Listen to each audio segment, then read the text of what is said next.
যে সারের বস্তা ধরেন 1400 টাকায় পাওয়ার কথা, সেই বস্তা দেখা যায় 2200 টাকাও পাওয়া যায় না। যতক্ষণ পর্যন্ত দাম বাড়ানো হয়নি, হাজার হাজার গাড়ির লাইন, দাম বাড়ানোর সাথে সাথে 2-3 দিনের মধ্যে কি এক আলাদিনের প্রদীপ আসলো, কোনো লাইন নেই, সব লাইন শেষ হয়ে গেল। মেগা প্রজেক্টের নামে মেগা ডাকাতি হয় আর কি।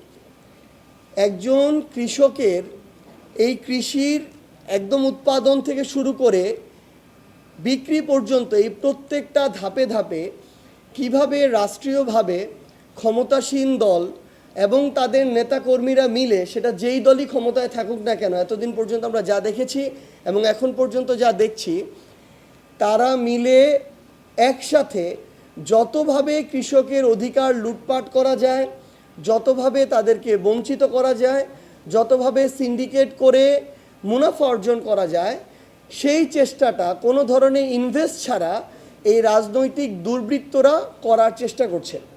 আপনি একদম শুরু থেকে দেখেন সারের সিন্ডিকেট। যে সারের বস্তা ধরেন 1400 টাকায় পাওয়ার কথা, সেই বস্তা দেখা যায় 2200 টাকাও পাওয়া যায় না। ঈদ আনন্দ শতভাগ সার্থক করতে রাঁধুনি বিরিয়ানি, কাচ্চি ও হায়দ্রাবাদি বিরিয়ানি মশলা। আপনি দেখবেন এই সারের লাইসেন্স একটা জেলায় যদি দেয়া হয় 50টা, 3 থেকে 4টা পরিবারের মধ্যে এই 50টা লাইসেন্স দেওয়া হয়েছে বা তারা পেয়েছে। বউয়ের নামে, সন্তানের নামে, ভাইয়ের নামে, ভাতিজার নামে, এভাবে তারা এটা নিয়ন্ত্রণ করে এবং কোথায় কতটুকু সার যাবে, প্রাপ্যতা থাকবে, এটা তারা নির্ধারণ করে দামটা বাড়ায়। এই আমাদের সর্বশেষ আমাদের জ্বালানি সংকটে যেটা হলো, যতক্ষণ পর্যন্ত দাম বাড়ানো হয়নি, হাজার হাজার গাড়ির লাইন, দাম বাড়ানোর সাথে সাথে 2-3 দিনের মধ্যে কি এক আলাদিনের প্রদীপ আসলো, কোনো লাইন নেই, সব লাইন শেষ হয়ে গেল।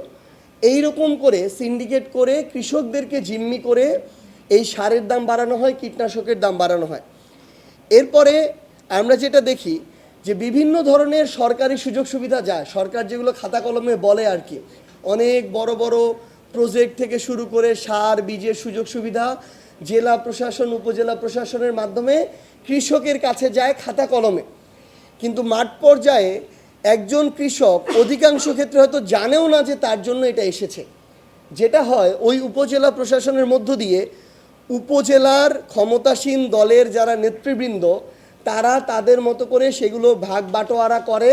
হয়তো এর মধ্যে অনেকেই আছে যার কৃষির সাথে বিন্দুমাত্র সম্পর্ক নেই, তাদের মধ্যে অনেকে এগুলো আবার আনঅফিসিয়ালি বিভিন্ন দোকানের মাধ্যমে বিভিন্ন জায়গায় বিক্রি করে। এই ধরনের রাজনৈতিক দুর্বৃত্তায়নটা হয়। এবং আমরা যেটা দেখি যে কৃষক যখন এই উৎপাদনটা করলো, উৎপাদন করার পরে এই যে মূল্যটা, অনেক ক্ষেত্রে এখন এটা হচ্ছে, যেমন সর্বশেষবার আমি যেটা দেখলাম যে কৃষক বলছে তাদের 1 কেজি আলু উৎপাদন করতে যদি গড়ে এমন হয় যে তার খরচ হচ্ছে কেজি প্রতি 12 টাকা, এমন হয়েছে সর্বশেষবার যে কেজি প্রতি কৃষক পেয়েছে পাইকারি দরে 8 টাকা করে কেজি।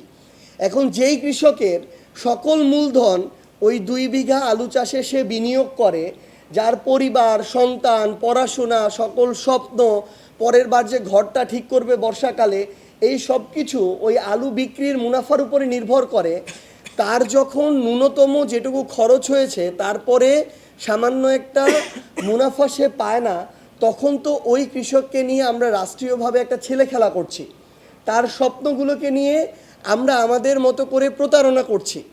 তো আমার জায়গা থেকে এটা একটা আহ্বান থাকবে যে প্রত্যেক বছর অন্তত এটা একটা পণ্যের উৎপাদন কতটুকু ব্যয় আছে এবং তার সাথে ন্যূনতম কৃষকের জন্য একটা মুনাফা সেট করে এই ধরনের একটা ন্যূনতম মূল্য মাঠ পর্যায়ে ঠিক থাকা উচিত, যেন একজন কৃষকের অনেক বেশি লাভ না হলেও অন্তত সেই কৃষক যেন লোকসানের মধ্যে না পড়ে। কারণ এই লোকসান কাটিয়ে ওঠার অনেকের অনেক সামর্থ্য থাকতে পারে, কিন্তু এরকম বাংলাদেশে লক্ষ লক্ষ কৃষক আছে যার একবার যদি 1-2 লক্ষ টাকা ক্ষতিগ্রস্ত হয়, ওই লোকসান কাটিয়ে ওঠার সক্ষমতা অন্তত 2-4 বছরে তার থাকে না।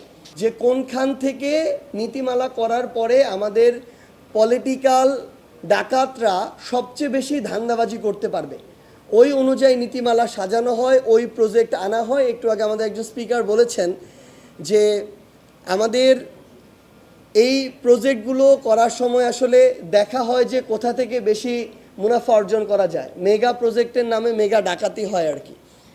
তো এই জিনিসগুলো যেন আগামীতে আর না করা হয়, আমরা যেন এইটুকু মাথায় রাখি যে যতদিন আমাদের কৃষক বেঁচে থাকবে, যতদিন কৃষিতে আমরা নিজেরা স্বাবলম্বী থাকব, ততদিন আমাদের খাদ্য নিরাপত্তা নিশ্চিত হবে, ততদিন আমরা বেঁচে থাকব এবং ততদিন বাংলাদেশ বেঁচে থাকবে।